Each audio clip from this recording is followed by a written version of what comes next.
माँ सिर्फ देना जानती हैं। मम्मी, आपका ये कुकिंग वाला शौक हमें बहुत महंगा पड़ रहा है।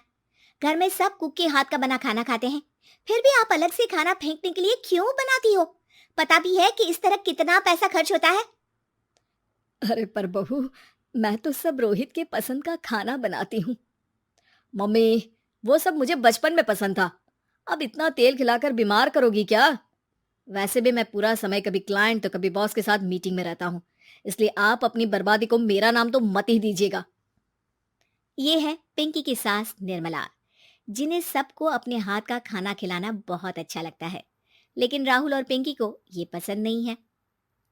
इसी के चलते वो निर्मला को खाना बनाने के लिए 10 बातें सुनाकर वहां से चले जाते हैं। मेरे मन में तो सिर्फ अपने बच्चों के लिए प्यार है, पर शायद अब उन्हें मेरी जरूरत नहीं है। मुझे गांव वापस चले जाना चाहिए।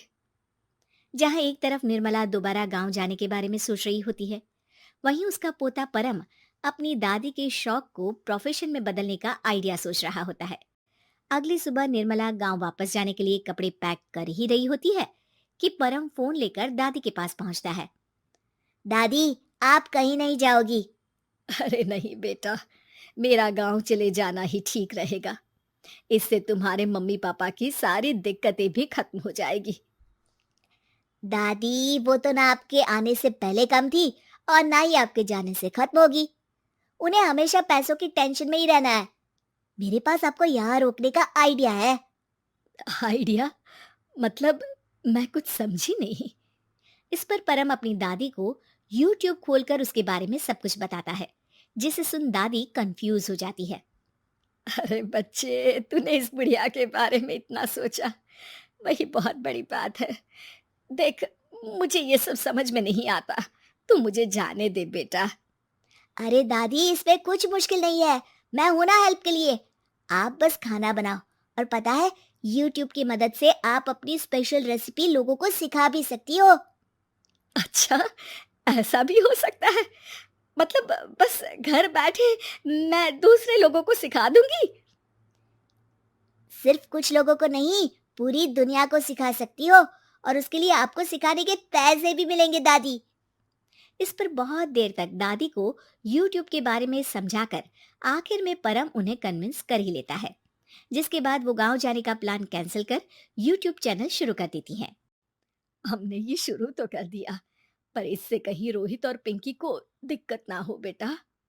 दादी, वो आपके बारे में नहीं सोचते तो आप क्यों उनके बारे में इतना सोच रही हो? इसके बाद दादी पोता मिलकर खाने के वीडियो और साथ ही उनके ट्यूटोरियल की वीडियो बनाकर उन्हें YouTube चैनल पर अपलोड करने लगते हैं। सब खुशी से चल रहा होता है कि कुछ हफ्तों में ही पिंकी को इसकी खबर हो जाती है। हमारी पीठ पीछे घर में ये सब क्या चल रहा है? अरे मम्मी, आपको तो अपना टाइम पास करना है, पर उसमें मेरे बेटे का फ्यूचर क्यों खराब कर रही हो? पढ़ाई के टाइम आपके साथ किचन में लगा रहेगा तो फेल ही हो जाएगा ना। वैसे इस YouTube वाले के शौक के लिए आप जो फैंसी डिशेस बना रही हो, उसके पैसे कहाँ से आ रहे हैं? मम्मी, आपको हमेशा पैसों की चिंता ही क्यों लगी रहती है? और रही बात मेरी पढ़ाई की, तो आपसे ज्यादा दादी को उसकी चिंता है। इसीलिए मेरी पढ़ाई के बाद ही वो ये काम करती है। परम, अपनी मम्मी से बात करने का ये कौन सा तरीका है? और मम्मी ने पैसों के बारे में कुछ गलत तो नहीं पूछा? जब घर में हम दोनों कमाते हैं तो ये पूछने का अधिकार तो है कि पैसे कहाँ इस्तेमाल हो रहा है। मम्मी का ये जानना जरूरी बनता है। पापा, आप अपनी मम्मी से कैसे बात करते हो, ये तो मैं देख ही रहा हूँ। तो आपके मुंह से ये बातें तो अच्छी नहीं लगती। और रही बात पैसों की, तो आप दोनों हर समय मुझसे दूर रहने की कंपेंसेशन में जो पॉकेट मनी देते हो ना, हम उसी से ये सब कर रहे हैं। इस पर परम अपनी दादी को लेकर वहां से चला जाता है, जिसके बाद पिंकी और रोहित YouTube चैनल बंद करवाने की बहुत कोशिश करते हैं, लेकिन परम ऐसा होने नहीं देता। इसी तरह महीने बीत जाते हैं, पर चैनल का कुछ खास ग्रोथ ना देखकर निर्मला निराश हो जाती है। हम इतनी मेहनत करते हैं, फिर भी आज तक मैं तेरा 1 रुपया भी वापस नहीं कर पाई। अब तो रोहित ने तुझे पैसे देने भी बंद कर दिए और तेरी सारी सेविंग्स भी खत्म होने को आई है। बेटा, मुझे लगता है कि हमें ये सब बंद कर देना चाहिए। दादी, YouTube चलने में मेहनत के साथ ढेर सारा सब्र भी लगता है।